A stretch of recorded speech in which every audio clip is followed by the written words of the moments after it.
Luke Moon, thank you for coming on my podcast, the Conversations course. That Matter podcast, and being willing to talk to me as someone who is a self-described Christian Zionist. I am that. So we could title the podcast "How to Make $7,000 Really Quick," right? I wish. I mean, I really, one of these days, I maybe it stacks up. Maybe there's a bank somewhere where, they store it for a while. But well, I want to have you on because you understand, I think, some of the issues at play in the whole discussion about Israel, Zionism, Palestine, the West Bank, and also what you've done is very similar to something I've done. And I want the audience to know this because many people know me as the guy who tracked social justice in evangelical circles and saw that from the late 60s and early 70s forward, there's been this movement to reconcile New Left ideas with conservative Christian ideas, guys like Richard Mouw and Ron Sider, 1973 Chicago Declaration, Lazane. There's a whole bunch of names and events that I could mention. Most people that listen to me know about that. But I didn't focus on Israel, even though I came across it in the literature sometimes. Sojourners in the 1980s is writing about the oppressive state of Israel and the poor plight of the Palestinians. And I ignored it, I think, because we were dealing with the 2020 wokeness incursion. Israel seemed like a peripheral issue. Now it's not a peripheral issue. And I am seeing narratives that I was exposed to in that research now coming out of the mouth of people who call themselves conservative, right-leaning Christians. And it's almost the same kinds of things. And you told me that you had been researching this, but you had been focusing on that particular issue of why leftist, quote unquote, evangelicals were anti-Israel. And so I want to explore that in the podcast. Maybe tell us first a little bit about yourself and what even got you interested in the subject of Zionism, Israel, and that whole ball of wax. Well, yeah, I actually grew up in Seattle, born and raised. And then my wife and I, just after we got married in the late 90s, we decided to join a Christian mission organization called YWAM, Youth with a Mission, and spent years there, 12 years actually as a missionary. And the first half was mostly doing evangelism, street preaching, that kind of thing in Asia. And then starting in 2005, we started fighting human trafficking. And that got me really in the world of, the social justice kind of space that I had not really actually even been aware of. I'm not even sure where I would have called myself even at that moment, because when you're focused on evangelism, it's always, how do you reach this people kind of thing. And so I started, actually ended up going to get my master's in political and economic development, with my expectation was to really focus on human trafficking. And I felt like, called to go to DC. And when I got to DC, no one was hiring. And I ended up at an organization called the Institute on Religion and Democracy, which was at the intersection of faith and politics. And I, for the first time, encountered what I would call the Christian left. And I remember there was a flyer that I got, which had 40 days of prayer for abortion. And it was being run out of, the typical, the Episcopal Church in San Francisco teamed up with the United Methodist Church, but then also teamed up with the, ELCA Church. And the pastors signed on, the priests signed on to 40 days of prayer for abortion. I was like, what? I had no concept of that. I had not seen that stuff before. I was totally caught off guard and actually didn't really even know what to do with it, because being in it, like a typical evangelical, one of our cardinal virtues is niceness. And so then how do I engage on this issue with pure evil by people who are self-identifying as Christians? And it the response to Luke Moon was not so great. I lost, I think, something like 500 Facebook friends over the course of about a month, and said and did things that uh, were. There was a lot of zeal, not a lot of wisdom in how I was reacting to all this, and I got to a place where I realized that my role in this and how I engage with the left, with the Christian left, was where I wanted to go was Matthew 18. Go to your brother and confront him. If he doesn't change, you elevate, elevate, elevate. But what happens when they post it on social media and they say, well, Christians believe that abortion is okay? I'm like, well, it's not enough just to go to them and individually and say, hey, don't say that. It's not right. It's not Christian. You have to confront it publicly. And so to me, there was a bit of a realization of a kind of like an Old Testament prophet role, not in the foretelling, but in the calling the people back to what the Bible says. And that's where I ended up. And so I would typically go to a lot of Christian left conferences. There was a very popular one called Wild Goose Festival every summer, which was kind of like all the big people came, like, Jim Wallace and Ron Sider and Tony Campolo and Shane Claiborne and Brian McLaren, Sharon Harper, all of them would come. And I would go, they would have, different shows and talk at different events. And I would, they would say things in that environment that they wouldn't say elsewhere. And I would write articles about it and talk about it. And then these people, all of them, happened to be going to an anti-Israel conference in Bethlehem in 2012. And I was like, well, if every time they would do something together, I was like, oh, they're up to no good. So I convinced my boss to let me go. Before then, if you had asked me, Luke, what do you think about Israel and Jews and whatever? Like, I don't know. I don't care. Like, what does it matter to me? I totally not care at all. And so I thought, if I'm going to spend a week in the Palestinian territories, I should spend a week in Israel, like regular Israel. And so I rented a car, just drove up and down the country saying, like, asking people, tell me your story. Like, what do you think about this? What do you think about Israeli Palestinian conflict? And then I did the same thing on the Palestinian side. And I realized it was very different than what I expected. That, I remember sitting with a Palestinian peace activist, and I said, what do you want? He says, I want peace. I said, well, so does Miss America. It's not an answer. Like, describe peace to me. Like, what does it look like? And his picture of peace didn't have any Jews in it. And so I'm like, well, and I was still, on the edges of, kind of advocating. I would say to you, I'm advocating on the basis of justice. Like I could play a good social justice warrior. And I was like, how am I supposed to advocate for you if you're advocating for things that are unjust? And so I started writing more articles about it. And the next thing you know, I'm like doing Israel advocacy full time, and would fight the anti-Israel people in the Presbyterian Church USA, the United Methodist Church, the Evangelical Lutheran Church of America, all the main lines. I went to all their conferences. I know how all these denominations think about this, and they would test out their ideas, and then not just on Israel, but on all the social justice issues. They would test them out in the churches. And if they landed well in the churches, then they would take it to the unions and the school teachers union and the workers, the SEAU, like all, like the mainline denominations were the real proving ground for the social justice warriors arguments. I saw it so much.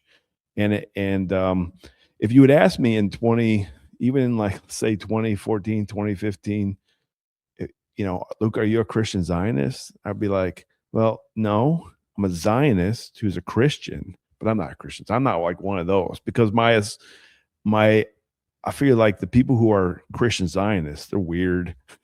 They're really obsessed with the Jews. And I'm like, well, I'm not one of them, but here I am 10 years later. I'm like, at some point I was like, forget it. Whatever people think of me, they think of me. I think it's interesting that you got into it because you were initially motivated by tracking the evangelical left, and seeing what they were up to, and you just happened to follow them to Israel, or at least to the West Bank, and then realize that this was one of the core things that was animating them. And what year did you say that was? 2012 was the first time I went. 2012. And so I obviously haven't been focusing on that issue in the evangelical left camp, as I said before, but I've been aware on the periphery that this is an issue for them. How much would you say this is a motivating factor as far as all the other things that they advocate? Like, where does Israel stack up for them and the issue with Palestine? Well, it ebbs and flows. I would say that before October 7th, 2023, my typical, progressive friends, evangelical leftist friends, their posts would be the full range of progressive causes. It would be like Me Too, Black Lives Matter, the whatever the cause du jour was at the moment, they had to rail against. Trump's ban on Muslims, back in 2016, that the World Relief put out a big ad in the Washington Post, and they got Max Lucado to be the first signer, like that kind of stuff. I'm like, that was the kind of stuff that you would see. And then October 7th happened, and all of a sudden it became like the motivating factor by so many of them. Like, to this day, I would say the majority of my progressive friends who even in early 23 had a broad range of causes, Israel became like like the cause.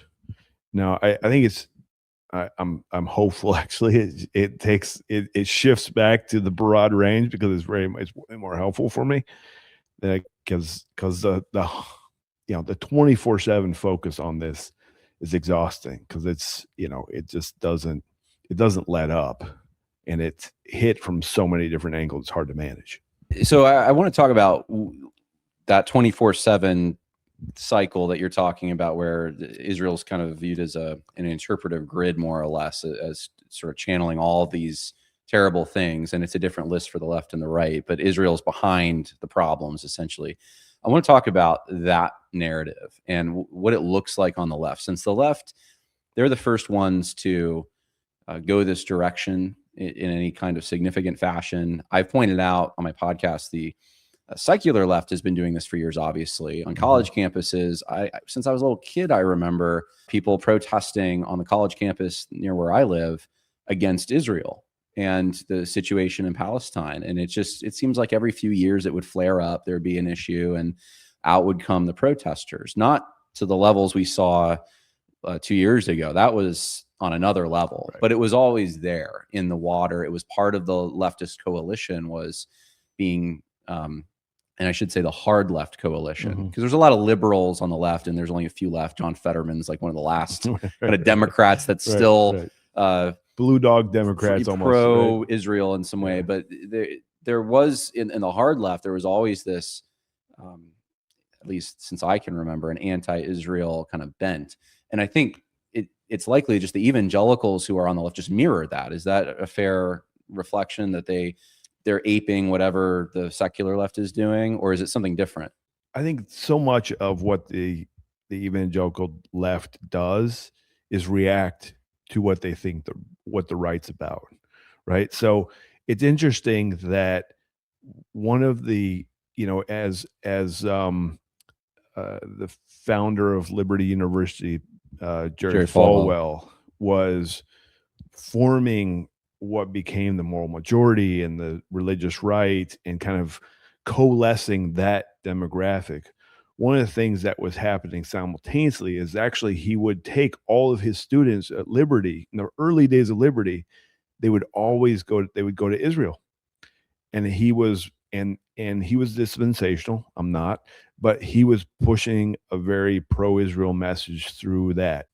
I was hanging out with this old school Christian Zionist guy about a month ago, and he said that he got invited and asked by Reagan to speak at the Republican National Convention, and he was a very big pro-Israel guy, and so he made the pro-Israel pitch at the Republican National Convention. It's like, yeah, it must have been 84 probably. And when he got off the stage, he was walking past James Baker, and James Baker turned to him and said, "F the Jews."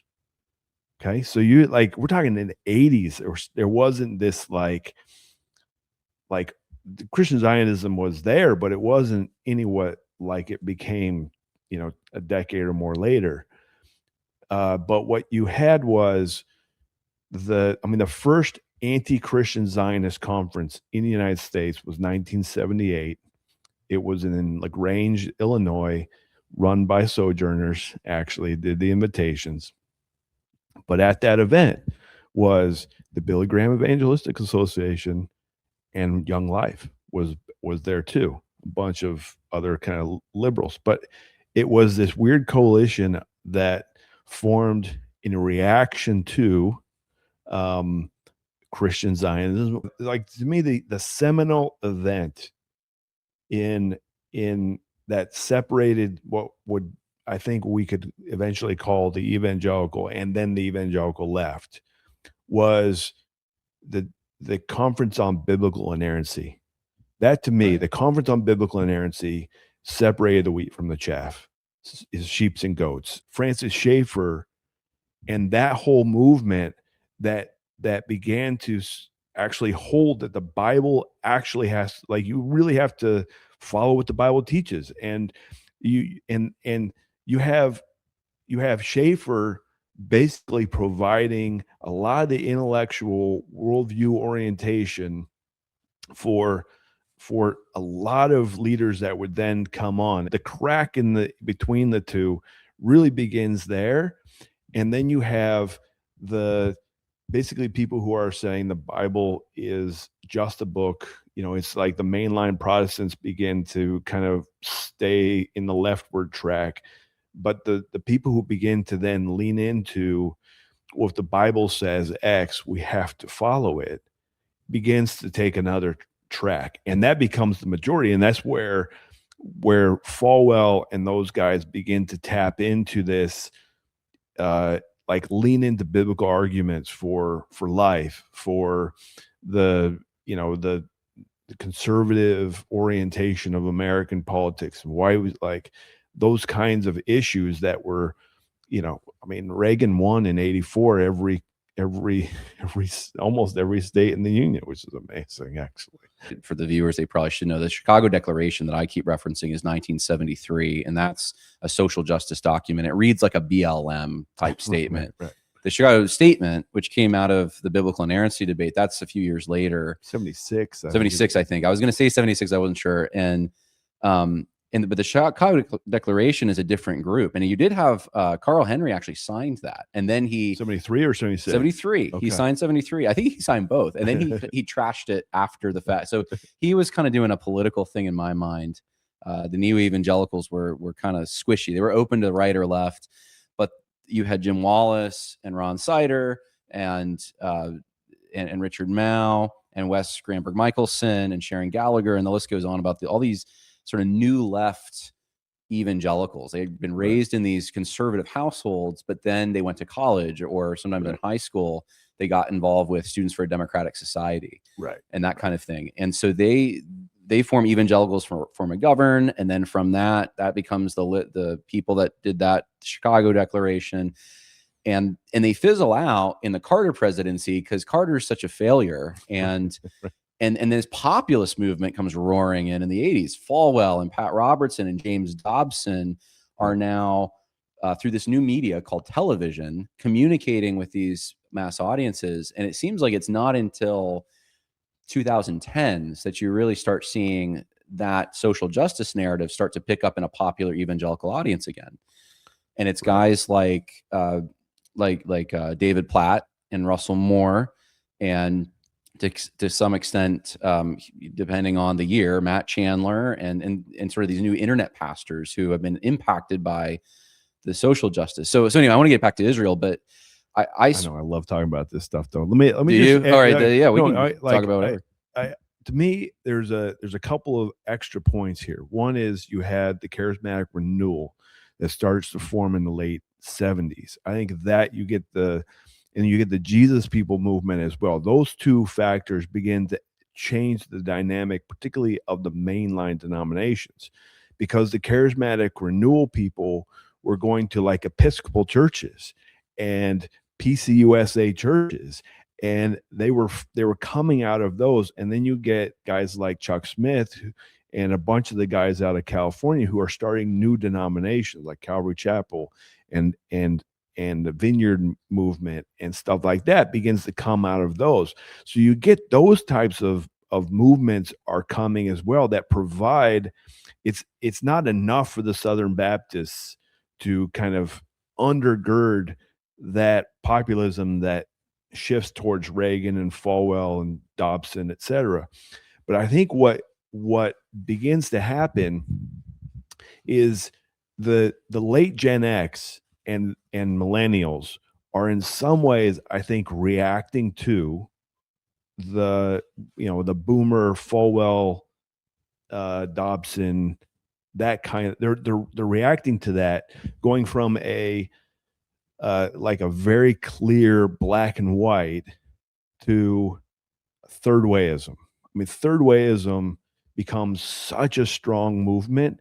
Even like I remember when I was in DC, maybe 2011, I was at a meeting with this guy Gene Robinson, who was the first openly gay Episcopal bishop.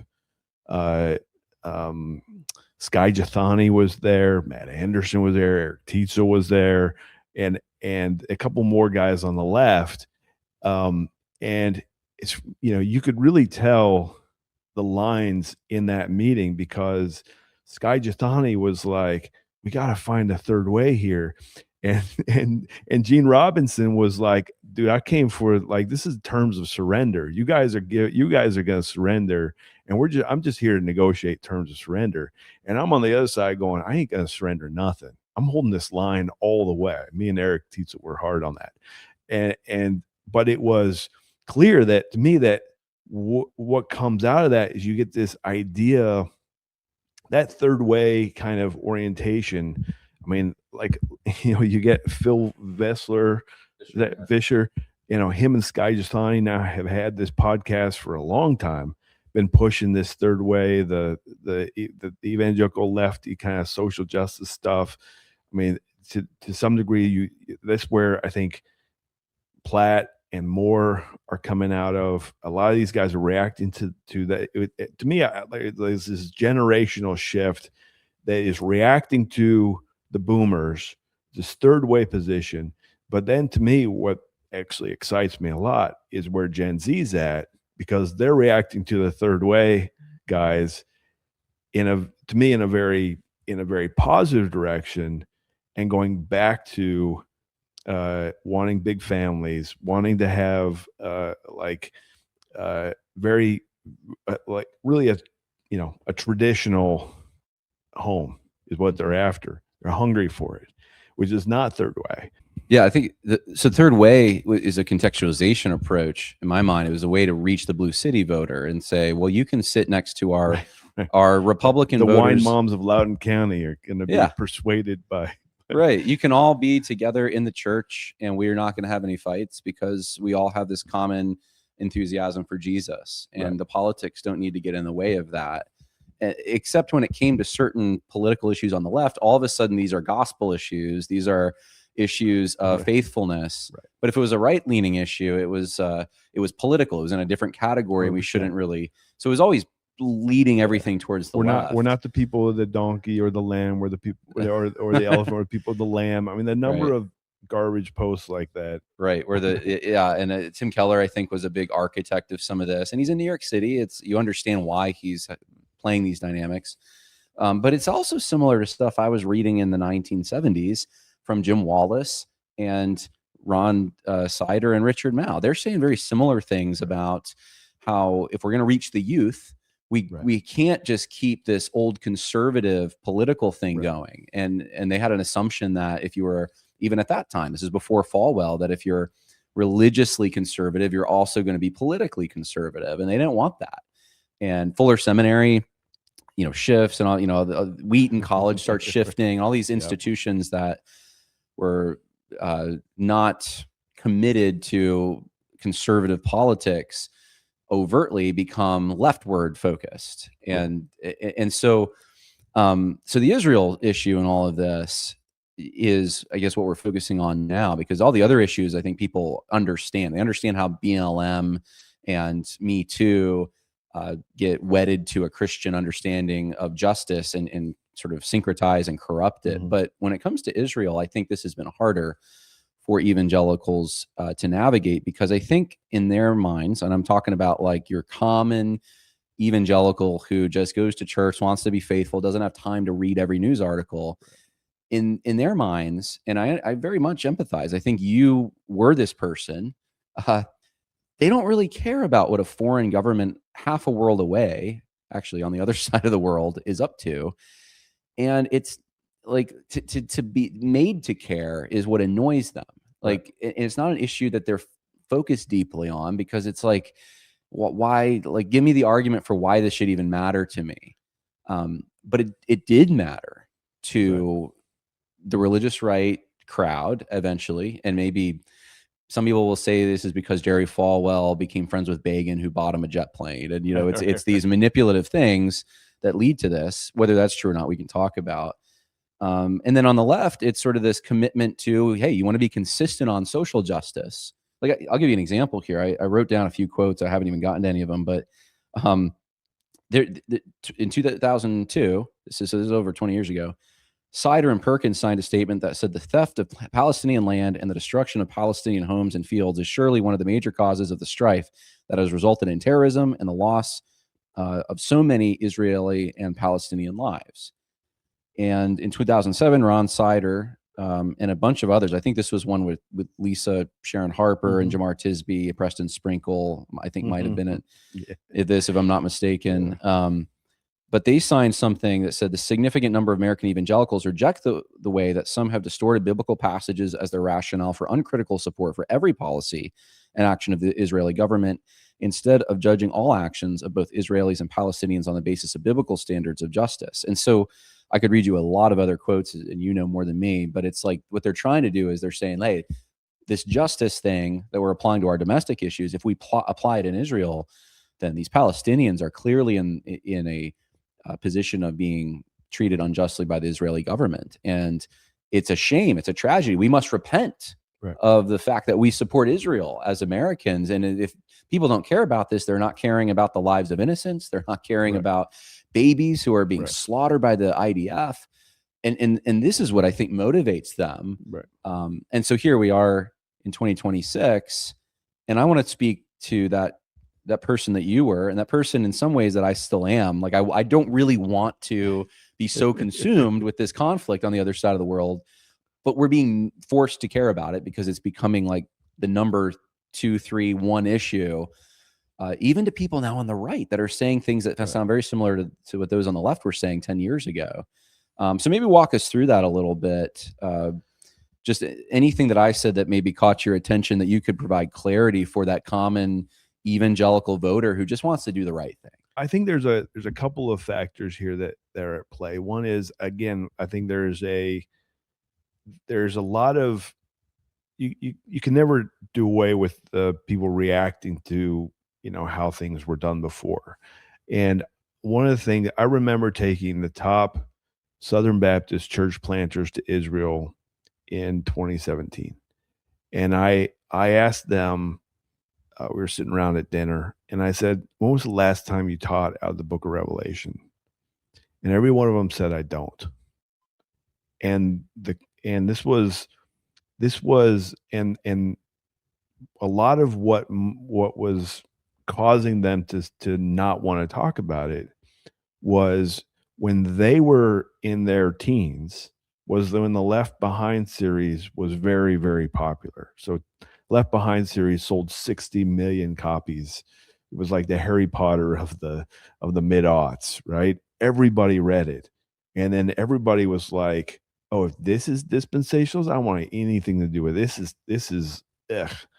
And so there was a big reaction to it. At the same time, you have the rise in just about every major seminary in the United States was starting to listen to a couple of people. One is they were moving in an Anabaptist direction, meaning like like Jesus was nonviolent, pacifism. You had the open theism debates that were taking place in the mid-aughts as well.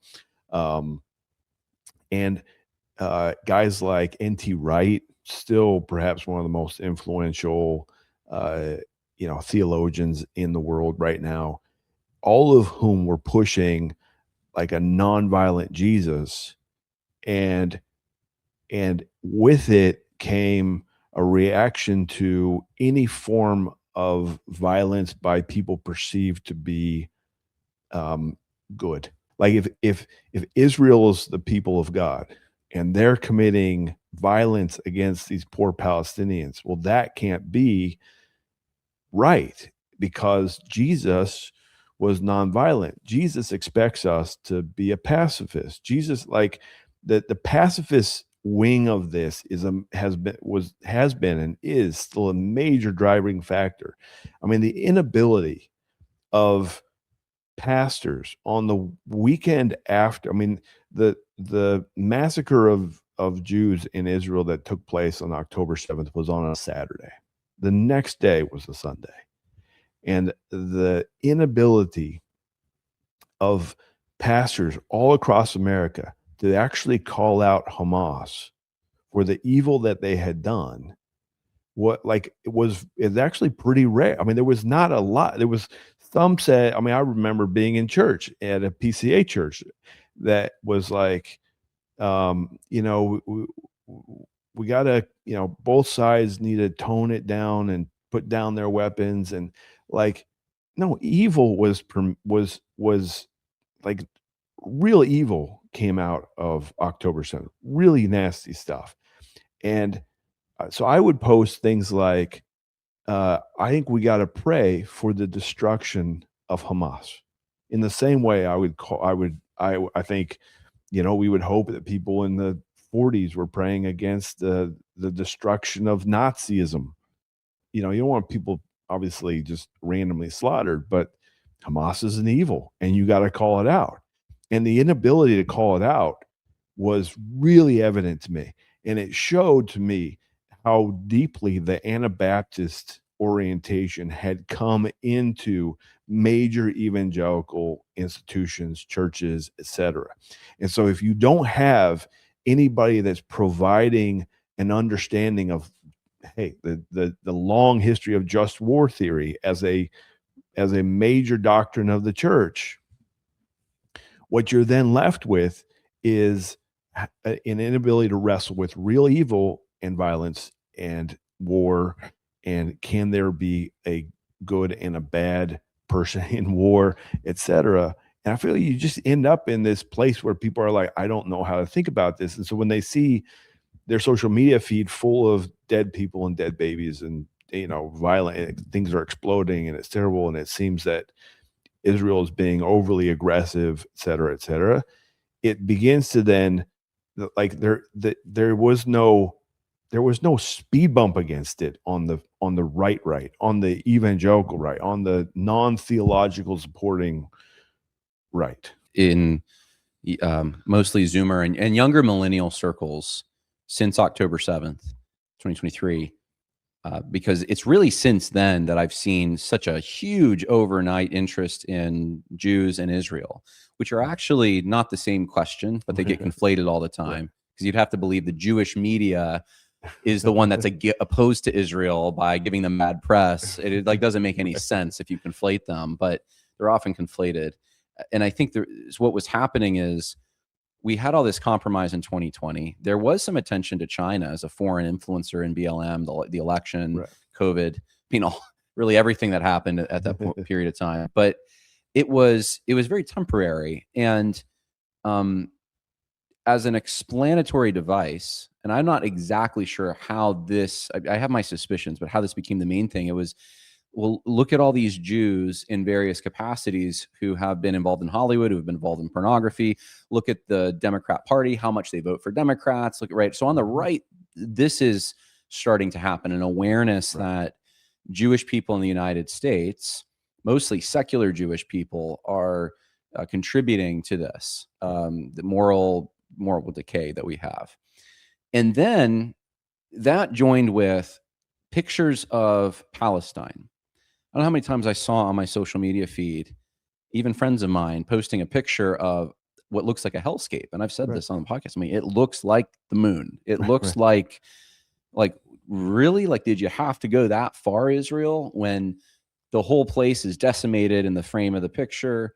And then you have crying children, and it rips your heart out. And that's the only thing you're seeing, right? I didn't see those same pictures from October 7th at all. It really was, I just saw the reaction, and because that's what the media is reporting in our country. And I think the combination of those two things created an environment where I am seeing just a ravenous, like unhinged kind of anti-Jewish, anti-Israel, like we'll give up the whole coalition, the right-leaning coalition, and even maybe band with the left in some cases if we're not going to oppose Israel, and the idea that Trump's controlled by Israel and Israel must be now behind everything. I mean, this has happened very quickly, and I don't think we're going to answer every question or but I do want to get into this a little bit, because I don't think it's fair. I do think what you were saying before is true. There's a moral equivalency, at the very least, that has been built up, that, well, there's just violence on both sides. And since Israel has bigger guns, they were able to do more violence. And so, and maybe use as a case example, I think Tucker Carlson is actually a very good example of this, even though he's not an evangelical. He's a Episcopalian, I think. No, he actually, is he not? He's not anymore. He is, I think he would basically call himself an evangelical. Would he? Okay. Yeah. Well, so he calls himself a Christian all the time. He just did at this Middle Eastern forum. He's like, I'm a Christian and I'm here at the seat of Islam and I'm comfortable. And yeah, it's like, well, and there's no churches. Christianity's forbidden. It's like, but he's like, oh, it's great. Anyway, I mean, it's comical, but I think part of the reason he comes down on this, it may not be the full reason. I think there's an anti kind of elite sentiment he also has, but there's also this pacifism. There's this, like, I don't want people to die. And I look at this situation, and there's people in Palestine or in the Gaza Strip that are dying, and this can't be right. And so I think your conclusion is correct, that if you really go down this road, if someone attacks you, you can't ever really defend yourself, because that's also violence. So maybe help us out with this.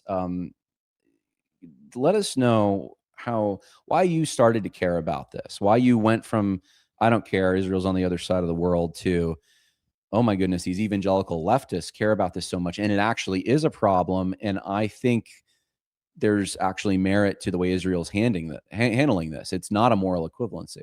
I'd done a bunch of reconciliation initiatives, and I spent a month in the Belfast, Northern Ireland. I'd spent time in Nigeria. Yeah, I went to all the countries of the Balkans doing reconciliation initiatives, bringing people who have hated each other together, and how can you find a path forward. I did all that kind of work. And so I was very aware, and I knew all this, how I know all the social justice guys, and I know all the Anabaptist guys, because that's a very strong part of what they're doing. And I just found it was a hard issue. And I was like, oh, let me mess around and see what happens. And the more I got involved in it, and the more I saw the degree to which like these evangelical institutions in the United States were captured by this very anti-Israel message, and but they were all aligned with very leftist, either leftist or Islamic. I mean, if you're really focused on, I mean, there are 200, maybe 300 Christians left in Gaza. Okay. Like, if you're going out as a Christian strong for Gaza, you're not actually leaning it. You're not doing it for the Christians, because they're not there. It is 99.9% Muslim and Arab. Like, there's not, it's probably the most ethnically homogenous place on the planet. Okay. But what I had seen, and what frustrated me so much, I went early 2014, maybe early 2015, I went to the Justice Conference, and it was being held in at Gateway Church in Dallas. Andy Stanley was a big preacher at that, and Hillsong had a song, like a concert on one night, and it was to raise money for refugees in Iraq. Okay. And what the big part of what I was doing at that time was twofold. One is raise awareness about Christian persecution in the Middle East, and encourage Christian support for Israel, because we saw Israel as it has rule of law, it has freedom of religion.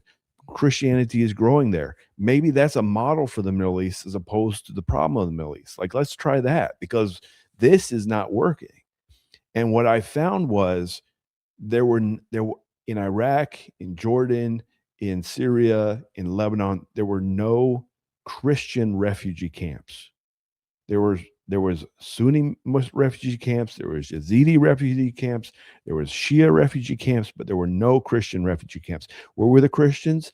They were fending for themselves in shopping malls, in renting homes, sleeping in schools.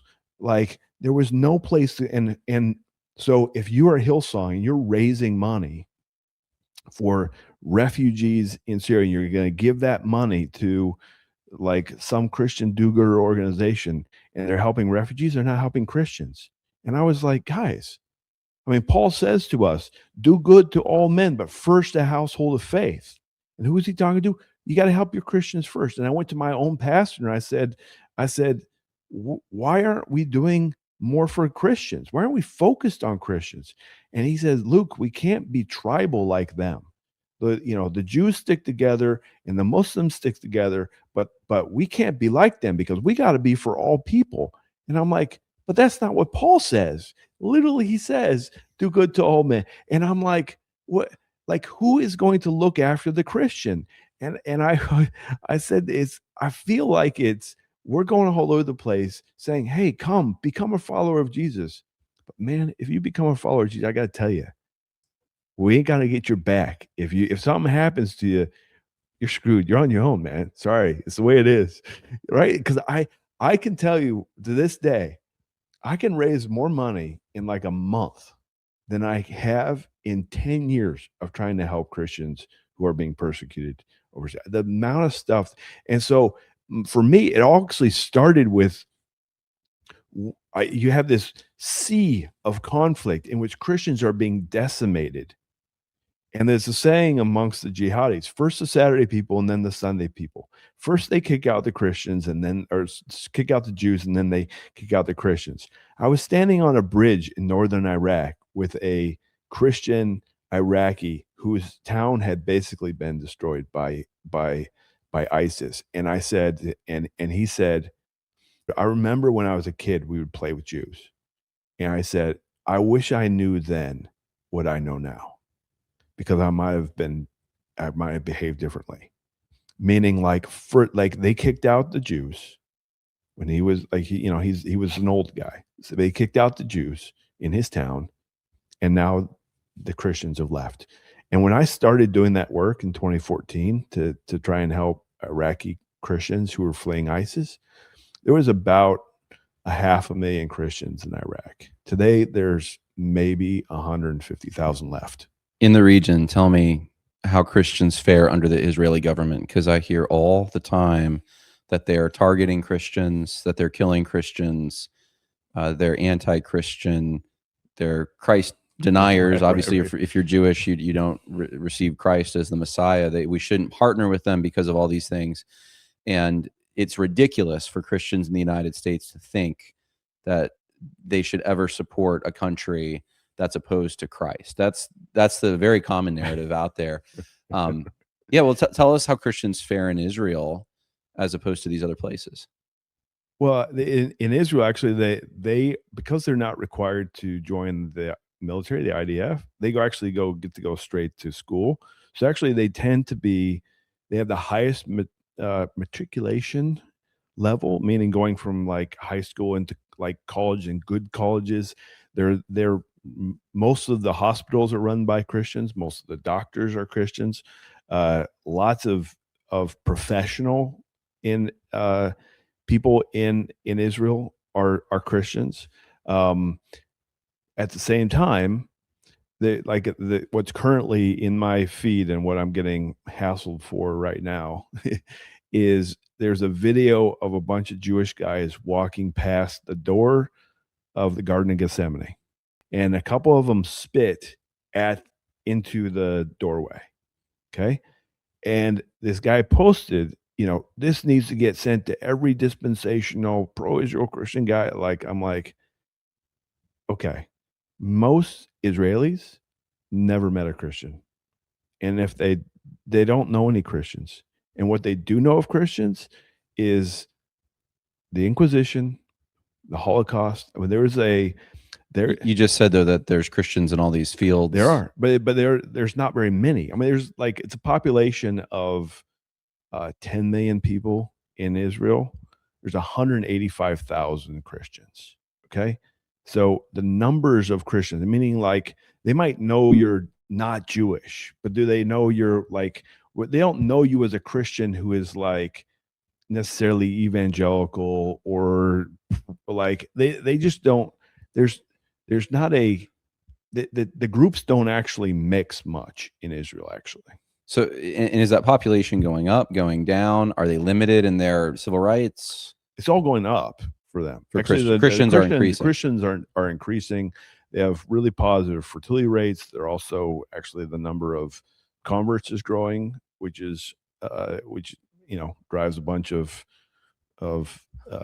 non-Jesus following Jews crazy. Well, they have free speech in Israel. They do. Kind of like they do. Western country. But what you get,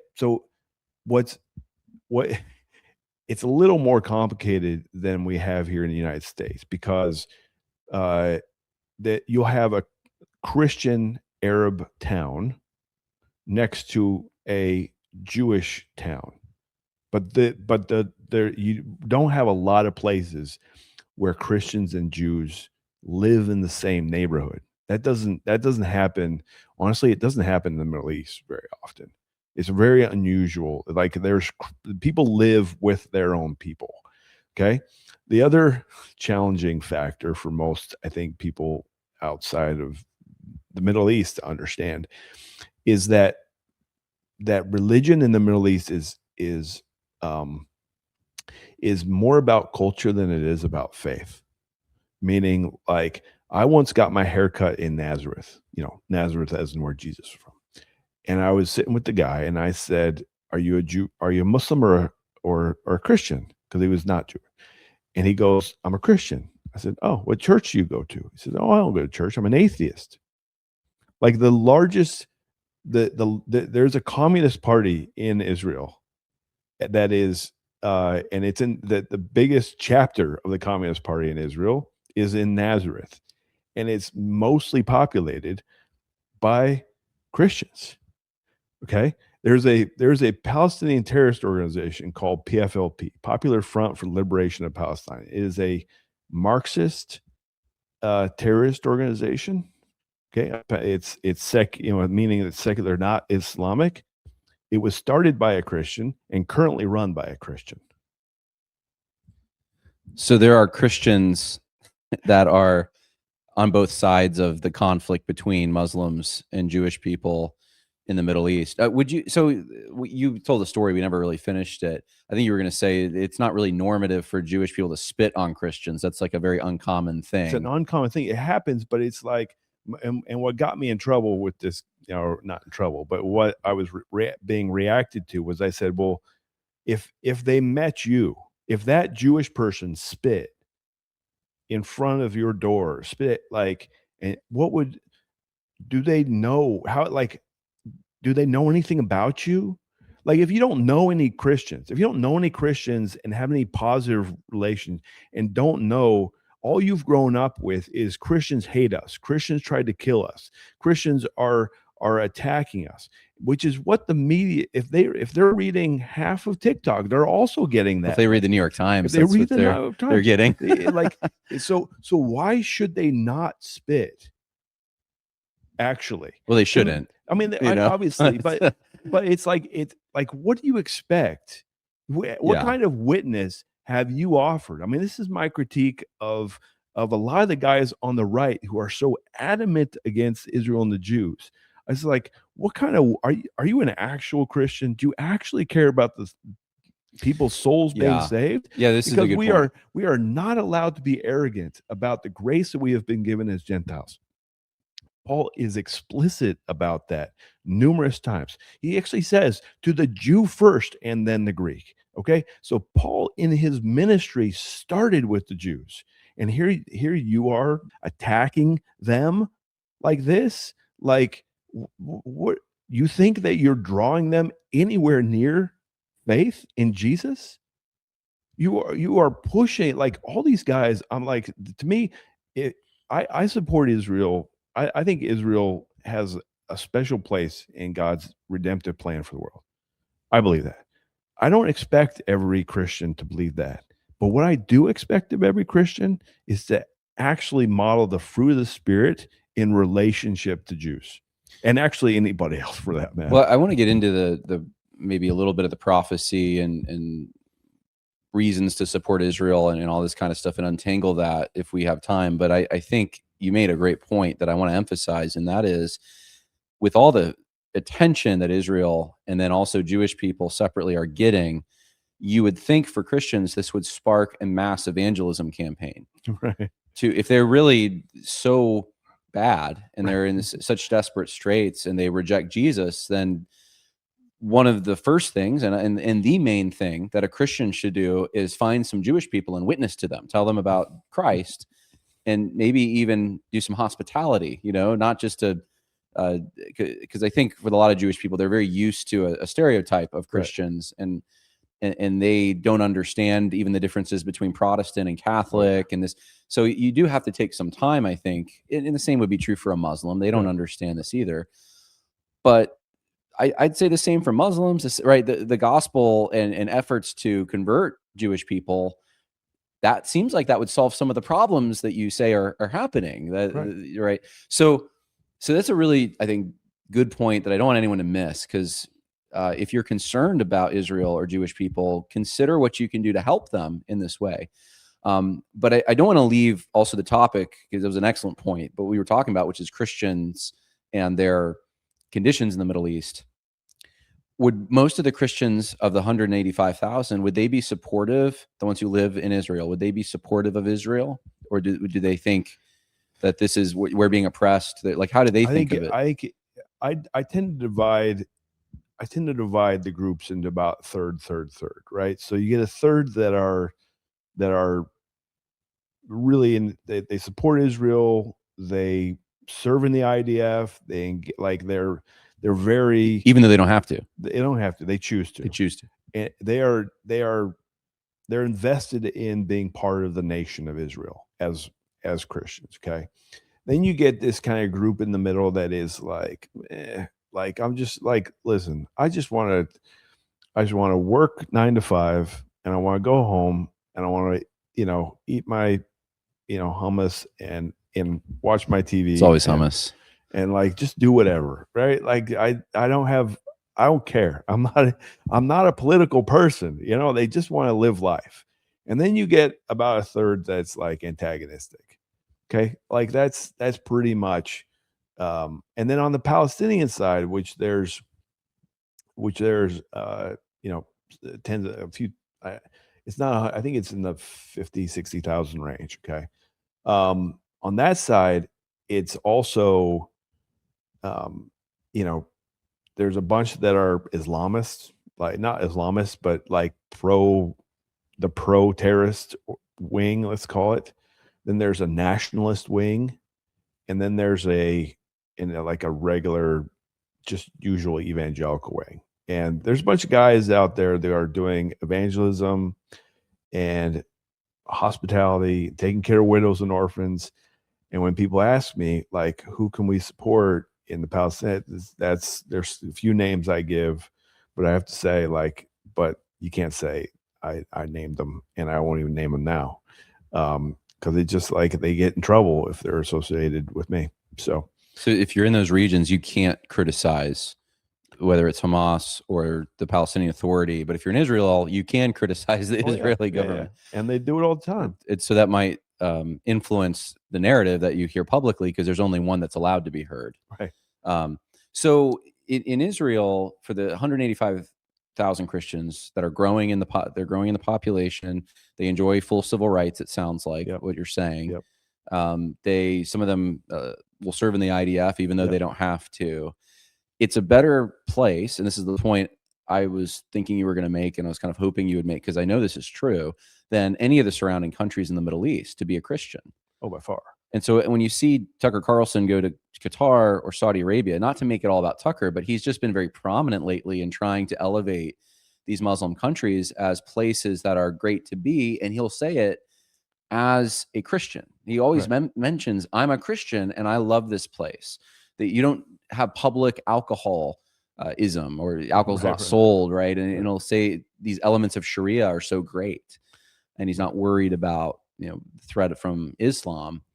But then he'll turn around and criticize Jewish people for, or Israel, I should say, for, you know, a church gets destroyed in Gaza. So maybe, well, I didn't want to make this about Tucker. I just feel like that's in the water, so we have to talk about it. If you go to Gaza and you see these hellscape images, and now we know that there are Christians apparently in the IDF who are also with the Israeli military, making it look that way. How can you justify this, Luke Moon? How can you, as a Christian, say that this is the way that we should treat other people? That just seems horrible.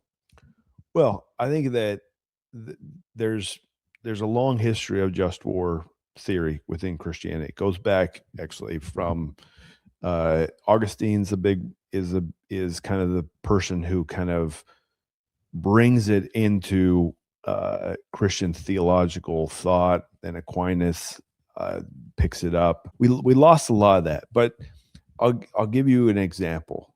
How many innocent people are allowed to get killed to take out one bad guy? Let's say you have a bad guy, he's got a rocket, he's going to launch it at Israel, and he's standing there and he's got 5 people around him who are not soldiers. Like, or let's say 10 or 20. So I'll tell you what, Israel has a number, which is a very weird thing to think about. And I actually don't know why they came up with this number, but it's 5.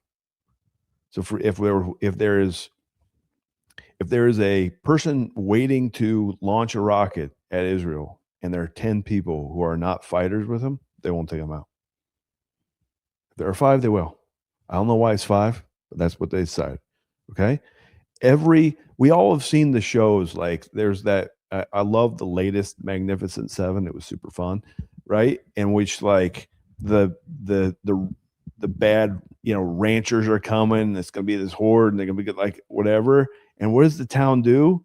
They set up the pikes, they cut the ditch, they fill it with oil, they do all this stuff. They set up, like, and basically the whole of Gaza was set up like that. Okay. Everything is booby trapped. Everything was booby trapped. There was not a single room. You talk to the IDF guys, there's not a single room they didn't walk into that they didn't find some type of explosive, guns, planted explosives, ready for more. Like, every place they went. And so early on in the war, Israel was trying to like go house to house, and there was a lot of guys who died in trying to just root out the bad guys in going into a building, because the entire building was booby trapped. In one of the hospitals, there was a report where 7 Israeli soldiers were killed in one blast in a hospital. Okay, and these guys walked into the maternity ward of the hospital, and under the beds were moms holding their babies. Behind them was Hamas fighters. They blew up the whole room.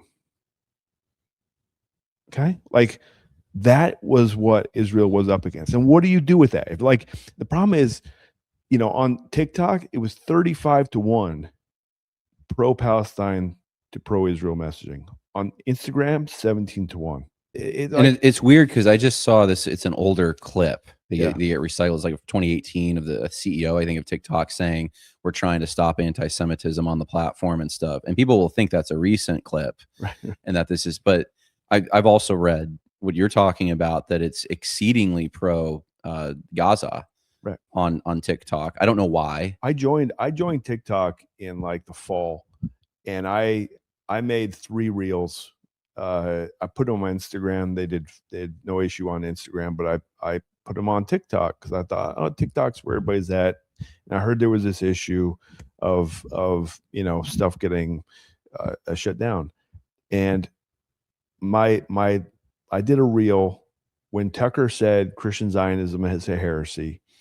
I did a reel where I said, when God says to Abraham, I will give this land as an everlasting covenant, you have to believe that everlasting doesn't mean everlasting. If you believe that where Paul says the gifts and callings to the Jews are irrevocable, you have to believe somehow that they're revocable. Okay? As a Christian Zionist, I believe everlasting means everlasting. I believe irrevocable means irrevocable. That's what my message said. TikTok pulled it within 3 hours of me They posting. pulled it. Like, Yeah. it's not there It's anymore. not there anymore. For what violation? Did they give I a know reason? they just said it violated the terms. Like, I didn't. I like it was literally I was quoting the Bible. That's all I was doing, walking down the Yeah. street quoting the Bible. It like, and if this is me coming in fresh, I can't imagine. Like, I talked to a lot of guys who early on were trying to post, and that had big followings, hundreds of thousands, millions. And as soon as they went into the like Israel stuff, they were blocked, or they were warned. They were put on a 24-hour like hold, that kind of stuff. So it had a massive chilling effect. Let me give you one other thing, because this comes up a lot, is the situation with the 2 churches in Gaza. One was a Greek Orthodox church, and the other is a Catholic church. Yeah, right? I'm familiar with that. Yeah. Okay. Now, the Greek Orthodox one was the first one that got supposedly hit by a rocket. Okay. The church was not hit by a rocket. The building next to the church was hit by an Israeli rocket and fell on the church, like basically the auditorium. And that did kill Christians. And it was tragic, but it wasn't like the church was not targeted. The second situation was when the church was hit by a mortar. In the Catholic Church was hit by a mortar. And there is around the church is a no-fire zone, meaning like everybody knows you're not allowed to, like every IDF, you can't fire in that area. Okay. Because of that, Hamas actually is on the grounds of the church. I talked to several people. I talked to even the head of the Catholic Church, who admitted there were Hamas fighters on the grounds of the church. Okay, what do you do with that? It didn't get. It was an accident that the church got hit, for sure, because they were trying to launch. There was a mortar trying to get over the church to hit some guys that were using the church as a point of targeting of Christians. Like that's what's going on. It's never going to make the news. It's left for me and the edges to fight over.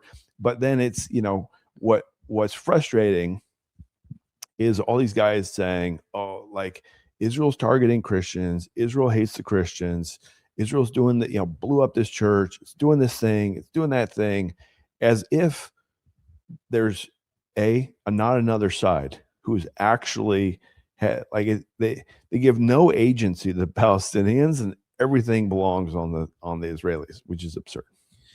Okay, so there was another one, and I don't know if it's related to any of these, where it was some snipers supposedly had shot some Christians in a church. Did you hear about that one? There's so many stories coming Right. out of this, and I looked it up and I tried to make heads or tails of it. Well, the problem with snipers, yeah, is they're snipers. How do you know it was Israeli snipers? the thing that stood out to me is that the Israeli government opened an investigation on it. They haven't concluded it, and I don't know if they will or not. I mean, some of these areas are it's not like a crime scene that you can go and you're talking a destructive event where the evidence isn't exactly there anymore. But the fact that that Israel would even care enough to open an investigation into it, and they contested it at first, and then it's inconclusive, essentially, what happened. And was it crossfire? We don't really know, and we don't have enough information to. And what I told people online who were making a big stink about this, I said, look, it's like a puzzle. I don't have all the pieces, and I don't think it's right to come down on a firm side when we don't have all the information. I'm not just going to assume, because mostly pro-Palestinian publications assume that this is what happened. And in these stories, in a conflict like this, you're gonna have a lot of contested things, because things happen in war.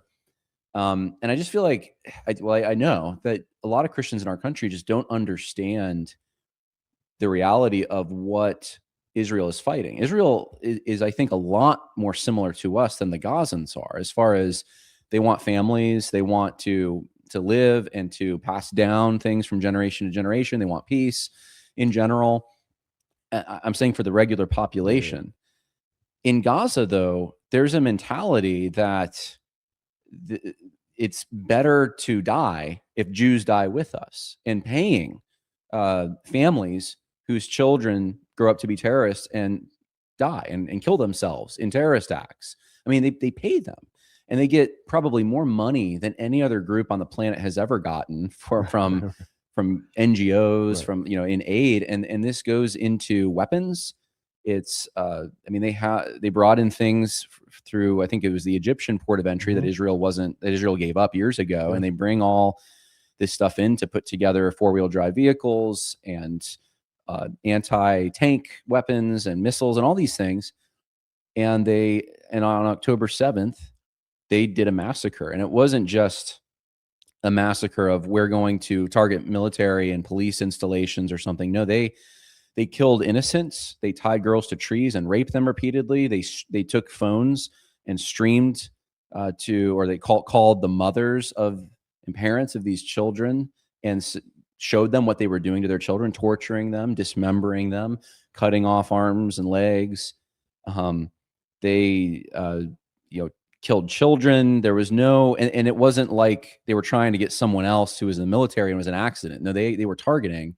And then behind them, hundreds, if not thousands, they had hundreds of not Hamas people, just regular Gazans coming in to loot, to steal, to kidnap, it's a mentality that I think the West doesn't understand. And I've realized this from my own analysis of the situation. Unless I'm willing to grant that there can be a people group so given over to evil that they don't want the same things I want. They're not after freedom, survival, passing down a legacy to their children. They literally would prefer that their children die in terrorists if it takes out Jews. I can't analyze the situation. And I know there's so many pieces of evidence. There's I think, To Save a Life Foundation, where Israel is giving heart surgeries and stuff to these children.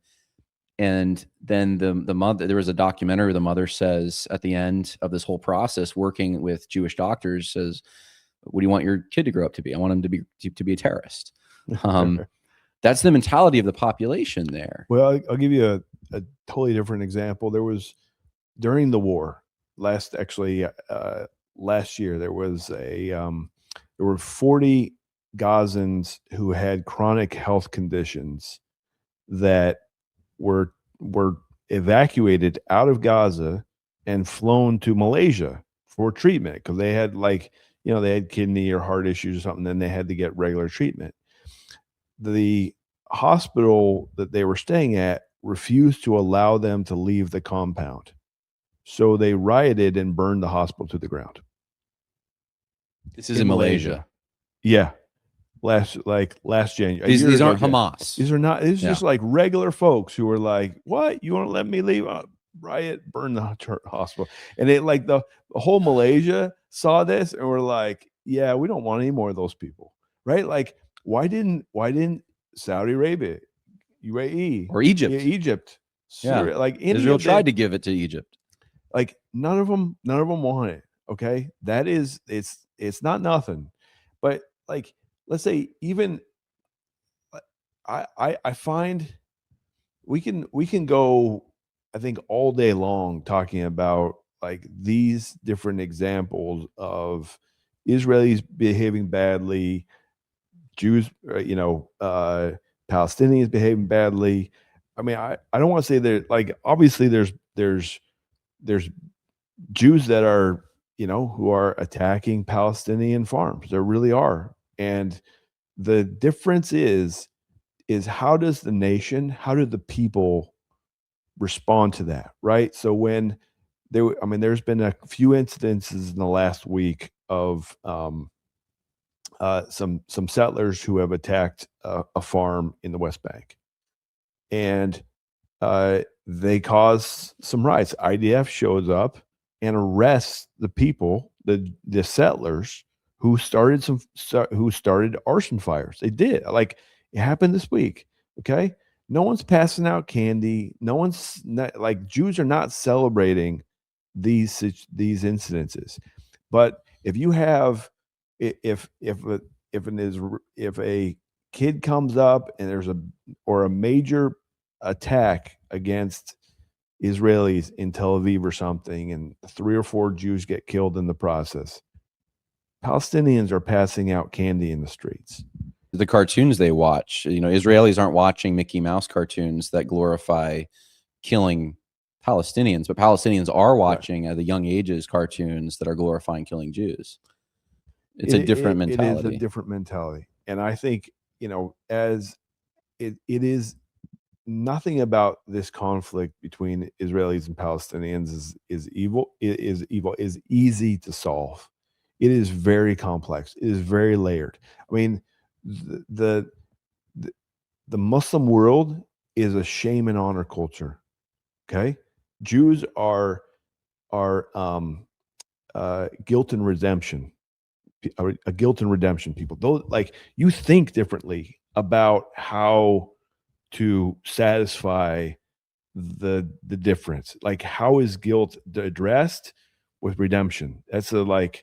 That is a very biblical model. That's why we as Christians, actually in America and most of the West, we also have a guilt and redemption understanding. Okay, but there's a lot of places in this world, the Muslim Middle East, also into Asia, they have a shame and honor, right?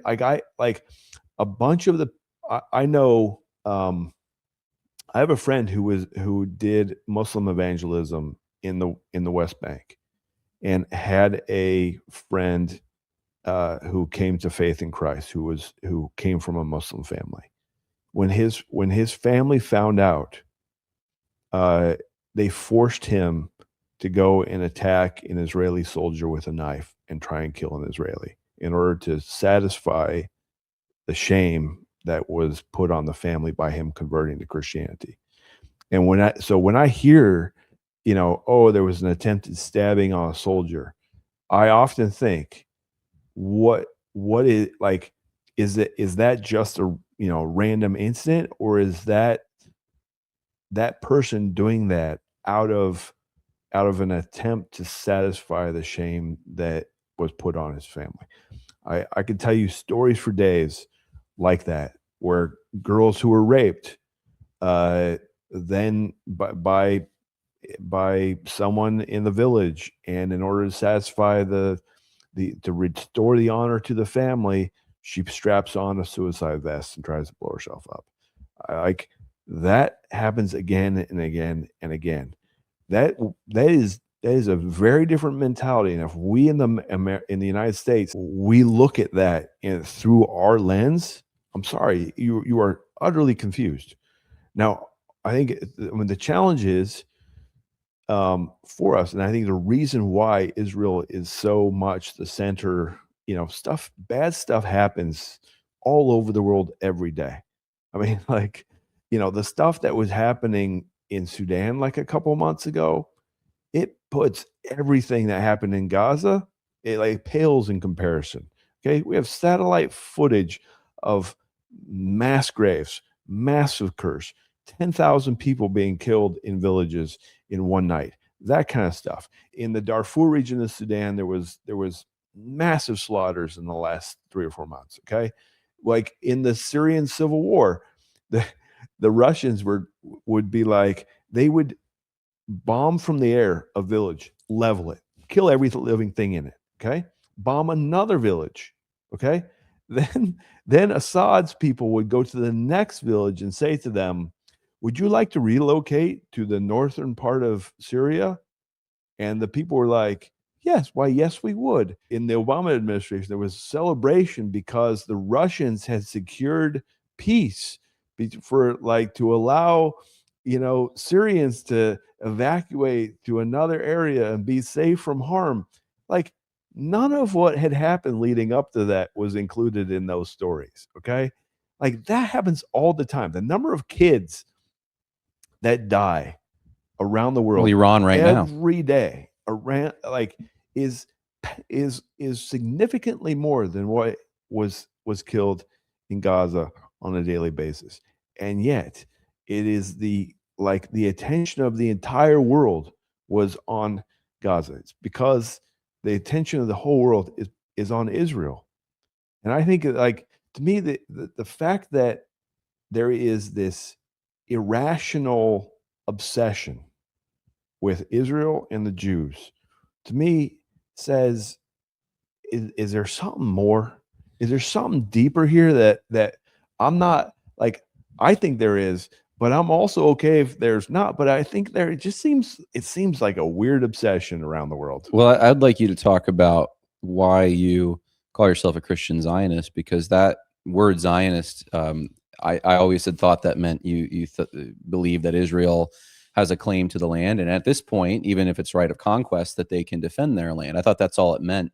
But now, and for Christians, there were certain rationales in the settlement period of there's prophetic restoration, and a lot of guys, Thomas Brightman, I wrote a few names down, Sir Henry Finch, William Gouge, John Milton, they all believed in this future restoration of the Jews in Canaan, and we're talking, basically Renaissance period. Right, I mean, right.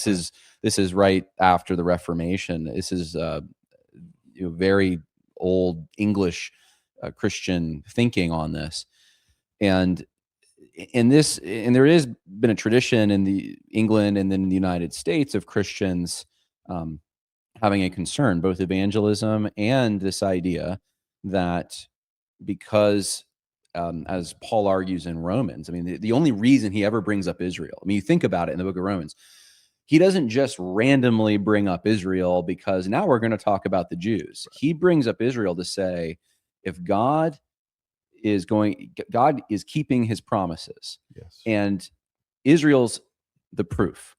He's not going to reject the promises he made to you, Christian, because he's not rejecting the promises he made to Israel. That's the whole entire point that Paul is making. Right. And the people who try to get around it and say that, I've even heard people say this is just to Christians. Paul's not even talking to ethnic Jews. I'm like, you're missing the entire reason Paul brings that up. He's bringing up another group to prove to the Christians that God keeps his promises. That's the whole reason. And so Christians in England and in the United States, many of them have a tradition and this is way predating dispensational anything, Right. of thinking that there's a restoration and that maybe in God's prophetic plan will be part of that. Oh, guess who owned that region? England. Right. Like, this just so happens to be England that owns this region after the Turks are defeated. Right. I'll just read for you this one and then I'll get your reaction. This is a quote, actually 2 quotes I'll do here. And then I want you to sort out kind of why you're a Christian Zionist. Make the case for people who genuinely haven't heard a good case. They just know crazy stuff. Yeah. Like maybe, and I don't know if you'll get in trouble for me. I'm naming the name, not you, but they just hear, they're like, I'm not John Hagee, Yeah. So here's a quote, Southern Baptist Convention. This is a resolution from 1873.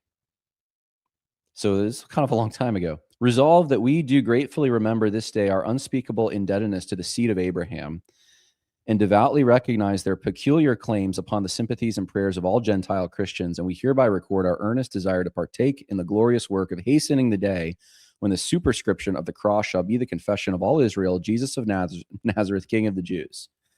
Now, you say that today, right, as a Christian, you're going to have an army of people online saying that you're the Zionist shill, dispensational heretic, right? This is 1873 Southern Baptist Convention. One more quote.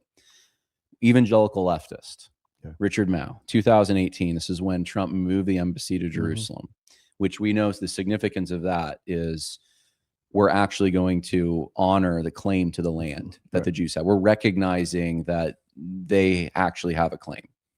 To my fellow evangelicals, what you're cheering in Jerusalem is shameful. If we want God to bless Israel, we should keep calling the present Israeli government to treat the Palestinians as those who are born among you.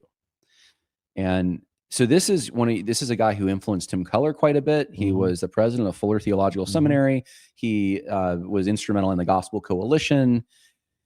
He sounds a lot like now people who say they're on the right and their critique of Israel. The Southern Baptist Convention in 1873 sounds an awful lot. And I'm not saying they're parallel in every way, but it's like, is that Jerry Falwell or is that the Southern Baptist from 1873? You are someone who I would say carries on that tradition of Anglo-American concern for the Jews, concern for Israel. How does this fit into your foreign policy? Why do you support the Jews? Why don't you come down with Richard Mao or just be like the way you used to be and say, who cares what happens to Israel? So make the case. Yeah, so there's so many places I can start. Let me just start where I get the word Zionism from. And it's actually from Isaiah 2. It says, the nation shall go up to the mountain of the Lord. They will learn of the God of Jacob. The law will go forth from Zion, the word of the Lord to the ends of the earth. And then he goes on to say that God will judge between nations, and they will turn their swords into plowshares and their spears into burning hooks. That to me is the picture that God is unfolding of how we get to world peace in a sense. Because I think we all want, Tucker doesn't want there to be more war. I mean, that's a big part of his thing. And what I think God is saying through Isaiah in that passage is that is a guy like me who's not Jewish. I'm a proper European mutt. Like we go up to the mountain, we learn of the God of Jacob, which is the God of Abraham, Isaac, and Jacob, which is the God that, the Old Testament's talking about. And it says the law will go forth from Zion, the word of the Lord to the ends of the earth. And then all this stuff happens. And what do we see happening? We see when the Bible goes places, those nations are transformed. When William Carey went to India and preached the gospel to the country of India, and they stopped practicing widow burning because he got it outlawed, because he found that the Bible said that was wrong. That is, to me, the working out of that. Okay. And so where is Zion's a place? We go up to the mountain of the Lord. Where is that? That happens to be a place on this planet called Jerusalem. Okay. And you can get on a plane right now and go there, which is to me kind of mind blowing. And so a big part of what got me kind of going, okay, like that's significant. And the physicality that I see unfolding throughout Scripture, that God didn't just do everything rational in my head, but actually, mean, heck, the incarnation. What is the incarnation? It is God becoming flesh, God becoming man in order that he might save the whole world. Okay. But the physicality matters in a significant way. When God speaks to Abraham, he says 8 times, to your offspring, I will give this land.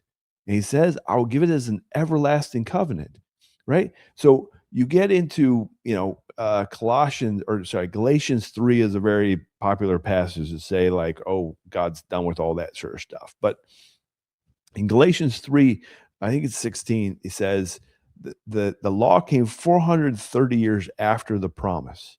And the covenant that comes after does not nullify the covenant that comes before it. To me, that sets up a principle then, okay? Is the first command of God to humanity, be fruitful and multiply, fill the earth and subdue it. Is that command nullified by the new covenant? No. Are we supposed to be fruitful? Yes, we are actually. Okay. What does the UN hate above all else? 2 things. One is babies in the womb and the nation of Israel. Why? Because they hate God and they hate the first command to be fruitful and multiply. And then he destroyed the earth with a flood, and he gives Noah a covenant. And the sign of the covenant is in the rainbow. And he gives the Abrahamic covenant. And the Abrahamic covenant was, through you, all the nations of the earth will be blessed. But the land is connected to the people. I think that's hard for a lot of people to understand, is like the people and the land go together, which is why I tend to say I support Israel and the Jewish people, because I'm trying to connect those 2 things, because God does over and over and over again. So you get this very physical continuation. The covenants are not nullified by the covenant that comes after. So the next covenant is the Mosaic covenant, which is the law. Okay, but what does Paul appeal to when he's talking about us Gentiles who are coming into faith in God? He's appealing to Abraham, because we're not obligated to the law. Paul says that the church decided that Gentiles, we are supposed to not worship idols, not strangle animals, eat strangled animals, not eat blood, and not fornicate. Now we barely can do that, okay? But that's what Gentiles were told was expected of us. And who's the first person talking about a new covenant? Talking about, I will take away their heart of stone and give them a heart of flesh. That's Jeremiah. Jesus is picking up Jeremiah's language and he's dragging it in. But how's the New Testament open? The New Testament opens in Matthew with a genealogy from Abraham to Jesus. So to me, he's connecting actually to that covenantal promise of the land and the people go together. Okay. And then you have in Acts 21, you have the very end of Paul's ministry, after he's already written Romans, written Galatians, written a bunch of his epistles, and he's back in Jerusalem in Acts 21, and he gets and meets up with James. And James says, there are some Jews who are saying that you are telling Jews who live amongst the Gentiles to forsake Moses, to not circumcise their children, and to not follow our customs. Therefore, go take 4 men with you who are under an oath, and pay for them and offer sacrifices in the temple. And Paul does it. Is Paul not the same guy who says Jesus is the ultimate sacrifice? That Jesus is like, Paul's written all this stuff. He knows that, but he doesn't diminish the fact that there is a physical, that a sacrificing a lamb and understanding the significance of that act is pointing to a deeper spiritual truth. And like when we take communion, we are taking a bit of bread and a bit of wine or grape juice, and we're pointing at this deeper spiritual truth. That is, this is my blood poured out for you. This is my flesh broken for you. Like we actually regularly practice a physical act pointing to a spiritual truth. And to me, Israel is a physical place pointing to a spiritual truth, that God has picked a place on this planet to be his instrument to point to the world, to remind the world that that the physical matters is not just all in our heads, that it actually what we do on this earth is important. And I think what I find, and I've been thinking about this a lot this week, I find that Israel in some ways for a lot of people it can be a stand-in for God. What they're like when they're reacting to and when they're blaming Israel or blaming the Jews, like take I'll use Matt Gaetz as an example, right? He was a congressman and he was under investigation for sleeping with underage girls, right? That was a big problem. He was going to be our attorney general, but then Trump was like, "Yeah, no, I can't do it." And now he's over at OAN railing on Israel and the Jews. Okay, I think it's a total he does not want to admit his sin.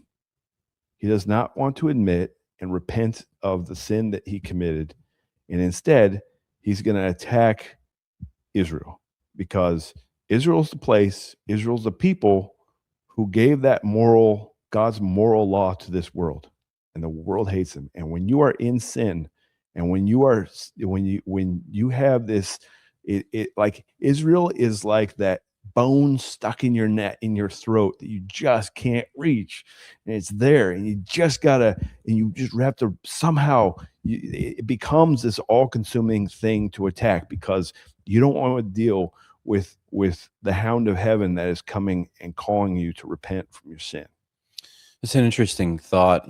I've thought this before, and I don't want to overly psychologize it, right? Because I don't, I'm not always comfortable if I don't have good quotes, good studies, good graphs, to evaluate something. But I have sensed before that this whole issue gives people a moral superiority when their own lives, they have committed grave sins, blunders. I know some people personally that they messed up big time.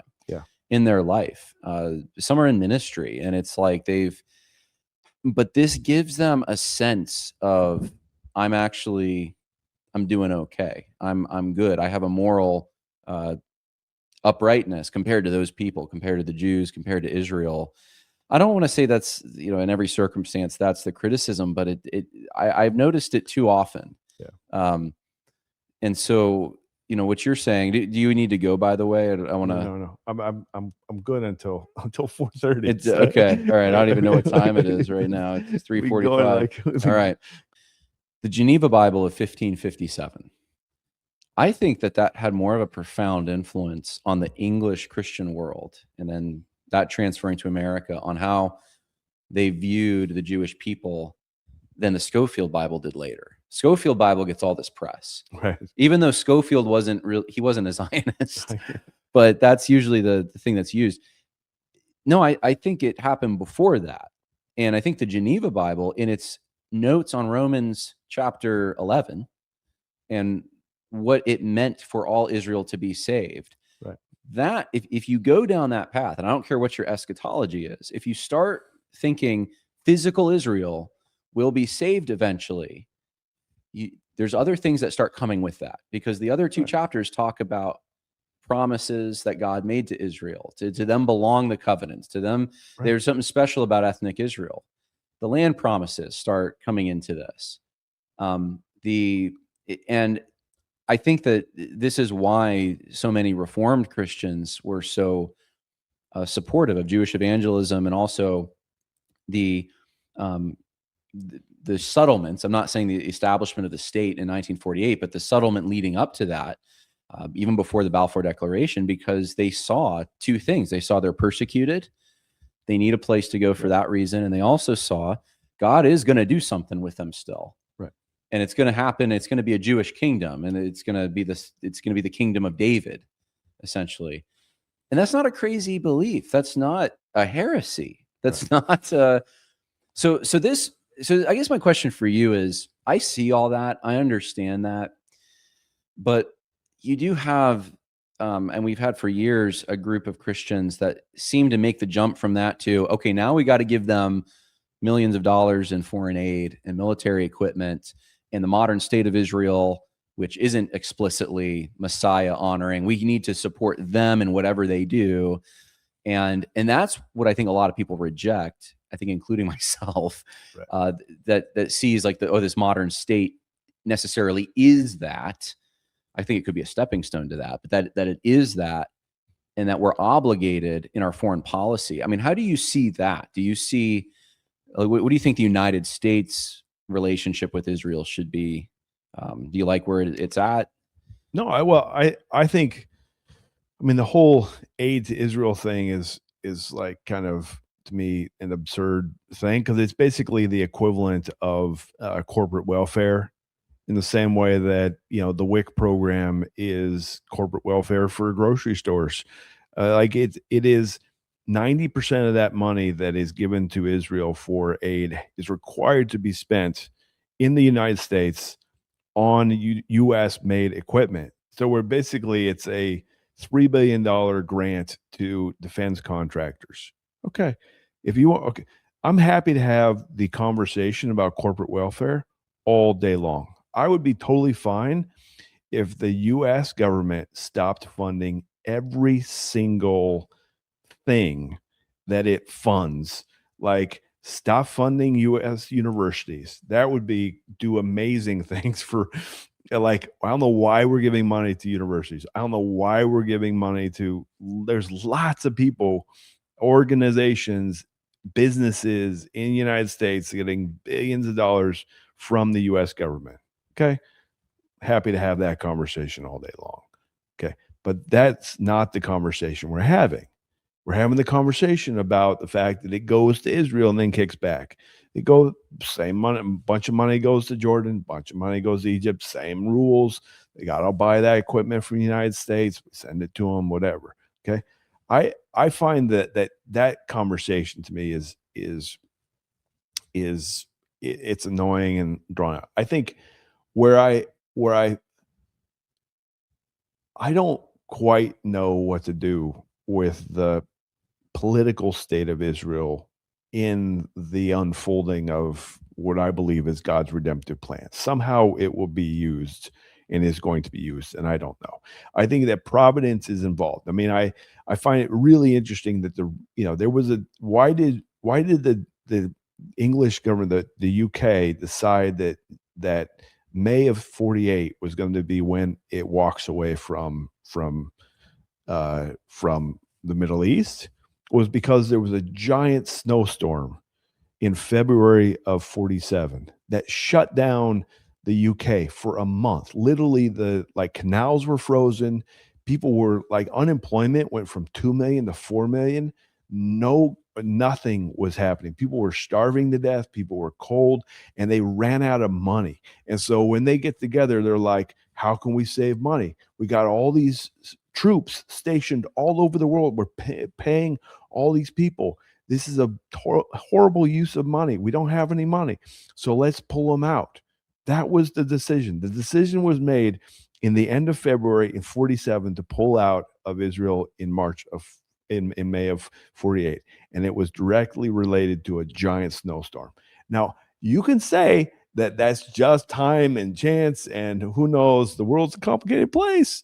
Or be like, maybe they, it just so happens that God has a plan. And I'm of the mind also, when Nehemiah went back, because I think what we're seeing now is similar to what when Nehemiah and Ezra went back from, he was the wine cupbearer for the Artaxerxes. Exactly. And he goes and drags a bunch of people with him and go to rebuild the walls of Jerusalem, and then they rebuild the temple. Like, who goes with Nehemiah? And what was the form of government that Nehemiah instituted when he went back with these guys?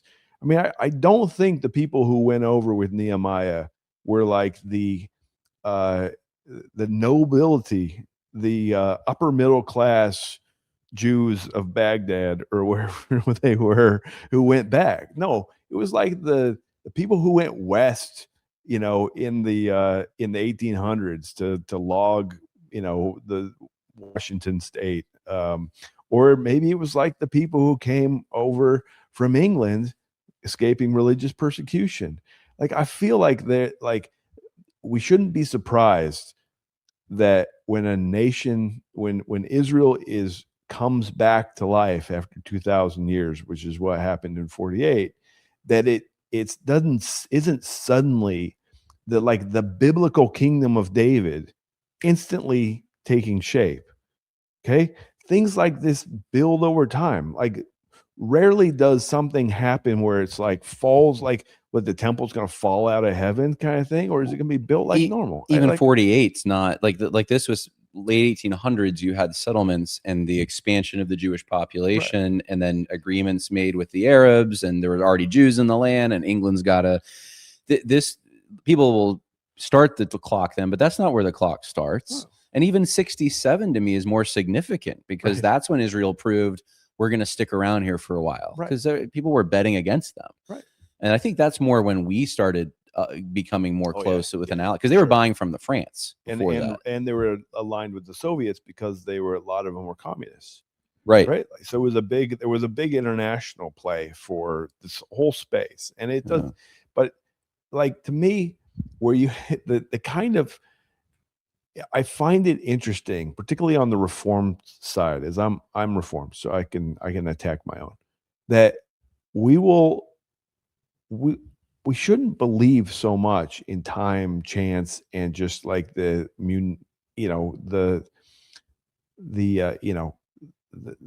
oriented things that happen in the world are just without providential application. I mean, we actually, as Reformed people, lean into the sovereignty of God having a big stake in human affairs.